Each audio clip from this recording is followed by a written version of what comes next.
My precious friend, I want to talk to the deepest part of your soul today. To that part of you that cries in the night, that whispers in silence, that longs for something more. You see, the desire in your heart, when it is pure, when it is in alignment with God's will, is not something to be ashamed of. It is something to be embraced. Because God, the one who knows the end from the beginning, placed it there. And beloved, He will help you get what you truly desire. But first, you must understand, not every desire is from God, and not every dream comes from the throne room of heaven. There is a difference between what your flesh desires and what your spirit longs for. And when the Holy Spirit is involved, your desires begin to change. They begin to look like Jesus. Let me share with you 7 powerful truths, 7 divine principles that will unlock the flow of God's supernatural help in your life, so that what you truly desire will come to pass in His time and for His glory. Every human heart was created with longing. Whether spoken or unspoken, every soul carries within it a desire for something more. Some long for peace, others yearn for healing. Some desire to be understood, to be seen, to be loved deeply. And then there are those who have dreams and callings planted so deeply inside of them, it feels as though they were born to pursue something greater than what the eye can see. But regardless of what that desire may be, there is one truth that must never be forgotten. God is not ignorant of your desire. He is the one who formed it. There is a purpose behind the delay. There is purpose behind the longing that doesn't seem to end. Sometimes God allows desire to remain unfulfilled for a season, not to punish you, but to prepare you. He sees the end from the beginning, and He knows that if He gave you everything you asked for, the moment you asked for it, it might destroy you instead of bless you. So in His love, He teaches you how to wait. He teaches you how to grow. He teaches you how to desire not just the thing, but the giver of the thing. And oh, how beautiful it is when your heart reaches the point where it says, God, I still desire it, but I trust you more than I trust myself. That is when you cross a divine threshold. That is when your desires start to align with His timing, His wisdom, and His will. And when they do, He responds. He is not distant. He is not deaf. He is not ignoring you. God is a loving Father, and every loving Father cares deeply about what is hidden in the heart of His child. Have you ever watched a child approach their parent with something fragile in their hands? Maybe a broken toy, or a picture they've drawn, or even tears on their face, and they hold it out with trembling hands, hoping the parent can fix it or understand it or simply look at it with compassion. That's how God wants you to approach Him, with honesty, with openness, with all the desires you carry, spoken and unspoken. Some of you have kept those desires hidden for far too long. You've tried to bury them under shame, or fear, or the belief that maybe it's just not meant to be. But God says, come to me, bring me your heart, just as it is. He is not afraid of your longing. He is not overwhelmed by your need. He is not irritated by your prayers. In fact, your prayers, your persistent, quiet, tearful prayers, are more precious to Him than you will ever know. You do not need to perform. You do not need to prove yourself worthy. All you need to do is be real with God. Speak to him as you would speak to someone who truly understands you, because he knows what you desire even before you ask, but he waits. He waits for you to trust him enough to bring it into the light. That act of surrender, of vulnerability, is not weakness. It is spiritual maturity. And here's the beauty of it all. When God is the one who fulfills your desires, the result is peace, lasting peace, not temporary satisfaction, not fleeting happiness, but peace that calms your soul and strengthens your faith. Peace that makes you realize the desire was never just about the outcome. It was about drawing closer to the one who fulfills all things in their proper time. There's a time for longing, yes, but there's also a time for fulfillment. And your Father in heaven, merciful, compassionate, all-wise, is not withholding good from you. He's preparing you to receive it in a way that will bring you joy, not sorrow, in a way that won't compromise your soul, but will enrich it. So do not bury your desires. Bring them into the light. Speak them aloud in prayer. Lay them before the one who created you with those longings in the first place, and then trust him. Wait for him. Let him surprise you. Because when God gives, it is always better, always deeper, always fuller than anything you could have imagined on your own. There is a quiet power in surrendering control, especially when it comes to our deepest desires. Often, we approach life with the belief that if we just try hard enough, plan well enough, or pray long enough, everything we long for will fall into place according to our timing. But the truth is, our human perspective is limited. We cannot see the full picture.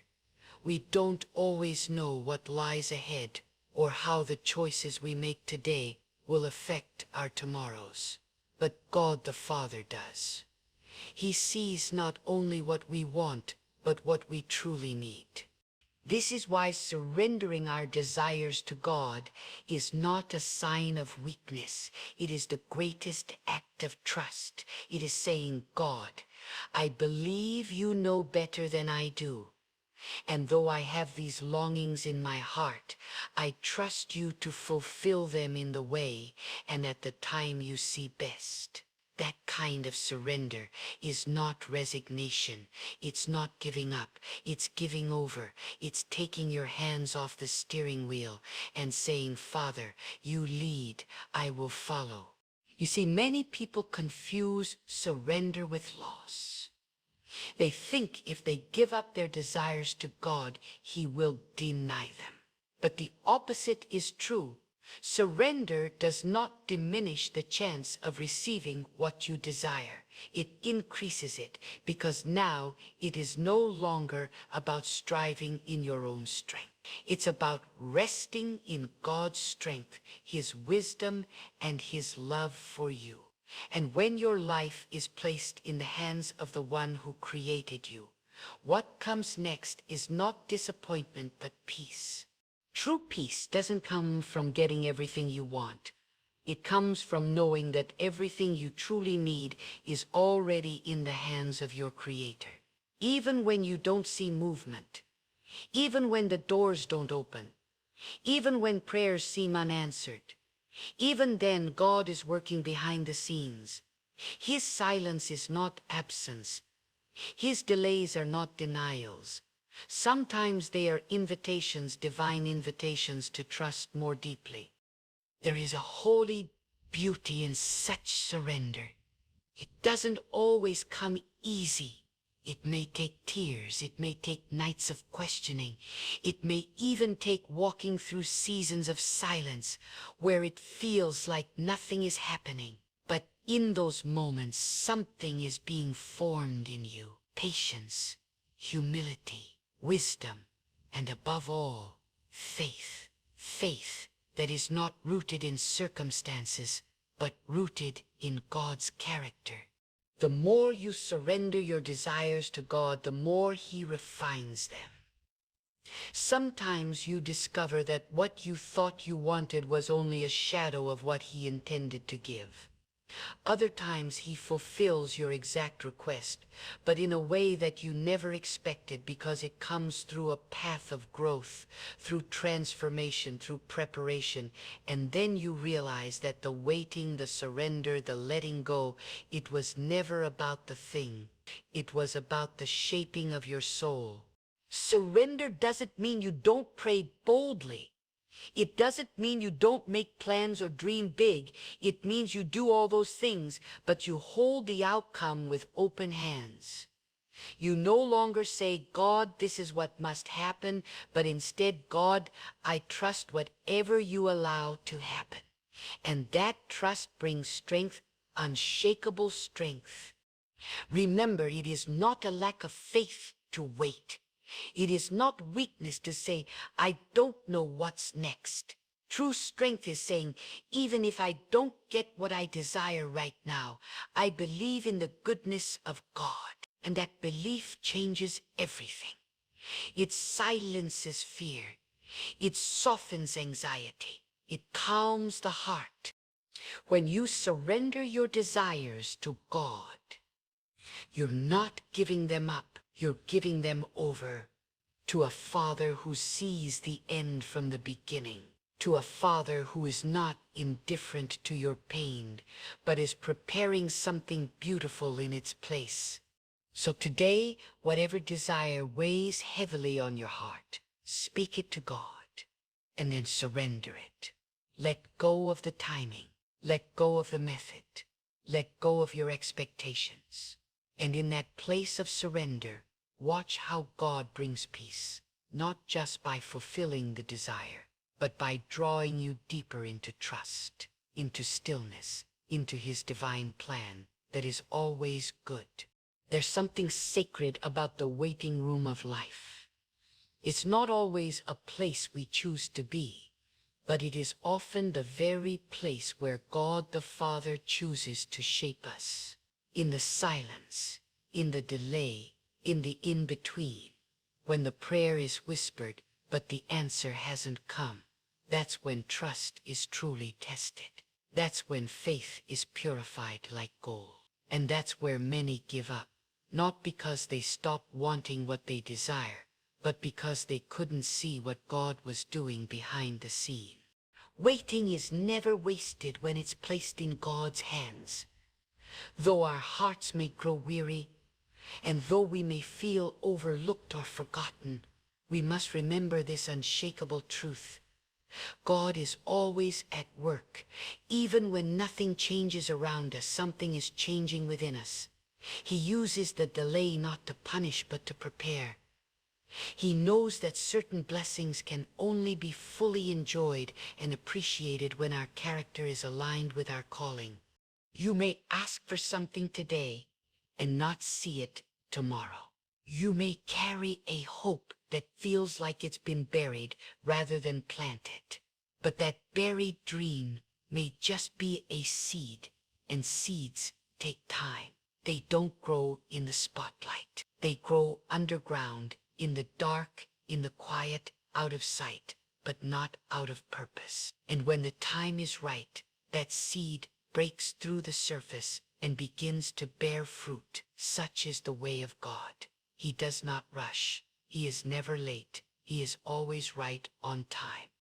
You see, what we call waiting, He calls working. While we are waiting, He is arranging circumstances. He is aligning hearts. He is building our resilience. He is strengthening our resolve. Sometimes He is protecting us from things we cannot see. Other times He is waiting for our hearts to align with His will, so that what we ask is not driven by fear or ego or impulse, but by wisdom and faith. God is not just interested in giving you what you desire. He is interested in shaping you to carry it well. There is divine timing in every answered prayer. And though that timing rarely matches our urgency, it is always marked by precision. God sees the road ahead. He knows the connections we'll need, the challenges we'll face, and the strength it will take to remain faithful. That's why the delay is not a denial. It's a season of preparation. And when you understand that, you stop asking when will it happen, and start asking who am I becoming while I wait. In the waiting, your roots go deep. Your faith matures. Your endurance stretches. And most importantly, your trust in God's plan becomes real. Not theoretical, not based on feelings, but grounded in the quiet assurance that He is good, even when life doesn't feel good. That He is faithful, even when things seem uncertain. That He hears your prayers, even when the answer is still on the way. It is in those moments when nothing seems to be happening that you must refuse to give up. Keep praying, keep seeking, keep knocking, not with panic, but with peace, not with impatience, but with persistence. Sometimes God delays the blessing so that when it comes, you know without a doubt it was from Him. It wasn't your effort. It wasn't manipulation. It wasn't coincidence. It was God and only God. And in that moment, the glory will belong to Him alone. That is why He calls us to wait, not because He wants to withhold joy, but because He wants us to recognize the source of that joy when it comes. You must not confuse silence with abandonment. You must not mistake stillness for inactivity. Your Father sees you. He knows your heart. He understands your longing. And if it is good for you, and if it will draw you closer to Him, then in His time it will come to pass. Until then, rest in His presence. Draw near in prayer. Let your desire become an altar where you meet with God, not just a goal to be achieved. Because in the end, what you become while waiting is far more important than what you receive after waiting. And when the moment arrives, when the door opens, when the answer comes, you will look back and thank God for the delay. You will say, Father, you knew what I did not. You saw what I could not. And in your love, you gave me not just what I wanted, but exactly what I needed. Sometimes we think we're ready just because we're desperate, but desperation is not preparation. Emotion is not maturity. A ready heart is not always a loud heart. It is often a surrendered one, and surrender is what God desires from you more than anything else. When you surrender, you give up your timeline. You lay aside your pride. You stop chasing outcomes and start seeking His presence. You no longer tell God what to do. You ask Him what He is doing in you. Think of a tree. If the roots don't go deep, the fruit won't last. Storms will come. Winds will blow. And if that tree hasn't grown strong beneath the surface, it will fall. The same is true of us. We may appear ready on the outside. We may say all the right words, make all the right plans, but if the inner strength, the hidden life with God, is not formed, the very thing we prayed for could shake us instead of bless us. That's why the preparation process can feel painful. God may remove people from your life who are not aligned with your purpose. He may shut doors you were so sure would open. He may strip away the false comforts you were leaning on. But every time He does, He is saying, I want you to be ready. I want your heart to be free from distractions. I want you to recognize me as your only source. This process requires patience, yes, but it also requires trust. Trust that God knows when and how to bless you. Trust that He sees what you cannot. Trust that He has not forgotten your cry. And trust that while you are waiting on Him, He is working on you. Because when the time is right and when you are ready, not perfect but prepared, then God will open the doors no man can shut. He will bring forth what was hidden in the dark, and you will see with clarity that the time spent in preparation was not wasted at all. There is something holy, something sacred about desiring the right thing in the right way. But even more important than desire is faithfulness, remaining committed and steady in your pursuit of what is good, even when the answers do not come quickly. Faithfulness is not just about believing that God will eventually give you what you desire. It is about trusting Him day by day, even when there is no visible progress. It is about walking forward with hope when all the signs tell you to give up. Anyone can start with excitement. Anyone can speak big words of faith when the emotion is high. But the person who keeps trusting, keeps working, keeps believing, especially when no one is watching, that is the one who is ready for the blessing of God. There is a beautiful mystery in how God works. He sees your heart. He knows when you're clinging to Him simply for what He can do, and He knows when you trust Him because of who He is. And sometimes, before He brings the breakthrough, He tests your faithfulness, not to harm you, but to strengthen your character and prove your trust. Will you serve Him when the door is closed? Will you honor Him when the results are delayed? Will you continue doing what is right, even when the reward is not immediate? God is not unjust. He does not ignore your tears. He does not forget your effort. Every time you resist bitterness, every time you say no to shortcuts, every time you choose the path of integrity instead of the path of comfort, He sees it. And not one act of faithfulness will go unrewarded. Let me tell you something. What you desire is not only about you. When God blesses you, it's not just for your benefit. It's to bless others through you. That's why faithfulness matters. If He gives you influence, will you use it with compassion? If He gives you wealth, will you be generous or greedy? If He gives you a platform, will you point people to Him or to yourself? He's watching not just for readiness, but for reliability. Are you the kind of person who will remain humble, grateful, and obedient when the desire is finally fulfilled? There are people who miss their blessing not because they didn't desire it, but because they gave up too soon. They abandoned the path. They let frustration become greater than their faith. But if you stay planted, you will see fruit. If you keep pressing forward with the right heart, you will not be disappointed. God is a rewarder of those who persist in seeking Him, of those who wait with hope, of those who carry desire with honor, and walk the road with integrity. You may feel unseen, but you are not forgotten.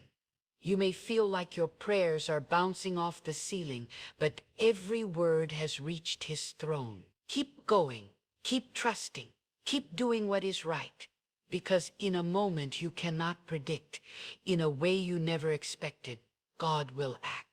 And when He does, it will be worth every tear, every sacrifice, every silent prayer. The one who is faithful will be filled. The one who endures will rejoice. Your job is not to figure out how or when. Because when the time is right and your heart is aligned with His will, what you truly desire will come, not just as a gift, but as a testimony to the power of persistence, the strength of trust, and the beauty of remaining faithful to God the Father. There is a great and deep truth that many overlook in their pursuit of desires. You must align your will with the will of God the Father. You must desire not only what your heart longs for, but what He knows is best for you. This is not always easy. The human heart can be full of emotion, ambition, and longing, and yet sometimes those very things we cry for are not aligned with what God, in His perfect knowledge, has appointed for us. That's why aligning your will with His is not about giving up your dreams, but about refining them. It's about lifting your desires into His presence and saying, "Only if it pleases you, Father." This level of surrender doesn't come from weakness. It comes from deep trust. You trust that God sees farther than you can. You trust that He knows the people you cannot see, the outcomes you cannot predict, and the lessons you still need to learn before that desire is fulfilled. Aligning your will with His is the greatest form of spiritual maturity, and it's the place where peace begins to fill the heart. You are no longer striving in desperation.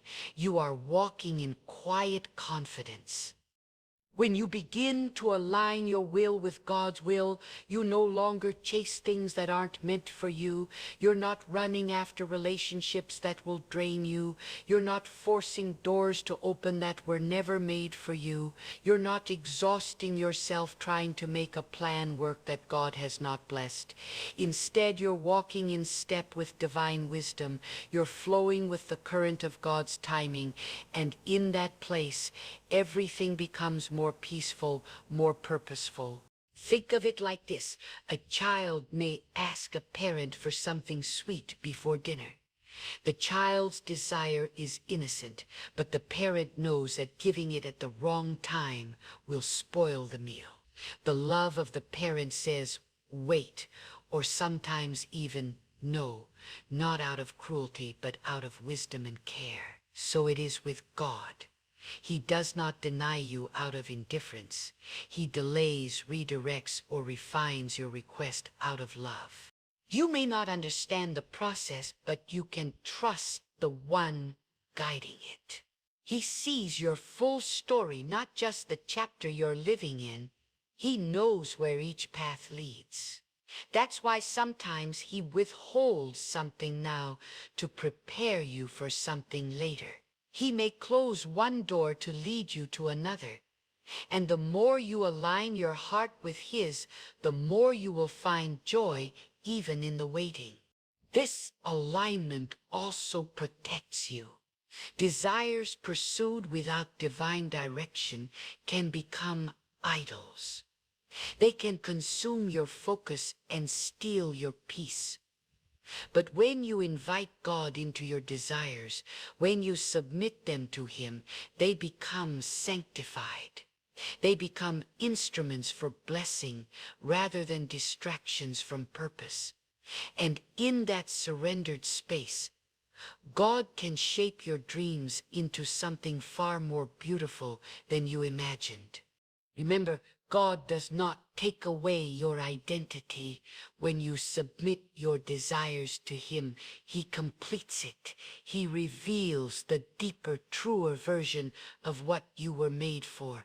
Sometimes He'll give you exactly what you prayed for, and other times He'll give you something greater than what you asked. So stop struggling. Stop forcing. Stop pleading as if your Father has forgotten you. He hasn't. What He's looking for is your heart. Will you trust Him enough to surrender your desires? Will you lay them at His feet and say, "Not my will, but yours be done"? Because in that moment of surrender, you don't lose anything. You gain everything. You gain clarity, peace, purpose, and yes, when the time is right, you gain the very thing you truly desired, blessed and multiplied by the hand of God. There is a sacred mystery in patience, a power so often overlooked by the hurried soul. Many people pray, they believe, they even surrender, but they forget the power that comes through waiting. God does not move according to your clock or your calendar. He is not pressured by time, and he is never late. He is never in a rush. He moves in perfect wisdom, and when you learn to wait with trust, you begin to tap into a dimension of faith that very few ever reach. Waiting does not mean doing nothing. It is not passive resignation. It is active trust. It is saying to the Father, I believe you are working even when I see nothing. I believe you are preparing the answer even when I don't understand the silence. Waiting is a posture of surrender. It is a spiritual strength. It is in the waiting that God stretches your faith, shapes your character, and refines your vision. Sometimes the wait is the very thing preparing you to carry the weight of the blessing you've asked for. You may look around and see others receiving what you've longed for, and your heart may whisper, why not me? But the truth is, their journey is not your journey.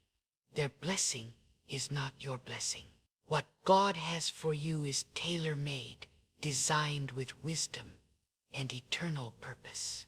And when it comes, it will come not a moment too early or too late. It will come right on time, God's time. In the silence of waiting, your roots go deep, like a tree that grows strong through seasons of drought. You learn to trust not in what you see, but in who you know. You stop relying on outward signs and start developing inward strength. You stop running after temporary fixes and begin anchoring yourself in eternal truth. That is where the transformation happens, not when the answer arrives, but while you are waiting for it. God's delay is never his denial. Just because it hasn't happened yet doesn't mean it never will. The Father may be allowing time to protect you from what you're not yet ready for. Or he may be aligning people's situations and unseen details that must be in place before your desire can manifest fully. His view is infinite, and yours is limited. Trusting him means resting in the reality that he sees the whole picture. Patience is also a test of desire. When something is delayed, it reveals how deeply you truly want it. Are you pursuing it out of temporary excitement? Or is it a deep calling placed in your soul by the Father himself? What survives the wait is often what is most worth having.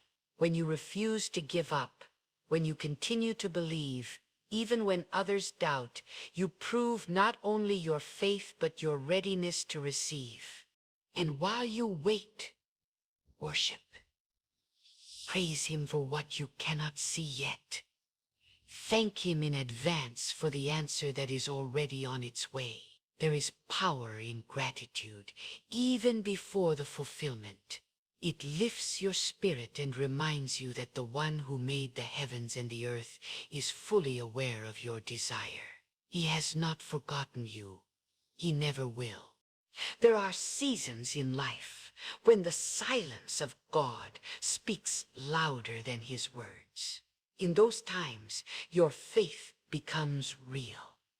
It is no longer built on feelings or signs, but on the unshakable knowledge that your Father is good, that He hears you, and that He is working behind the scenes.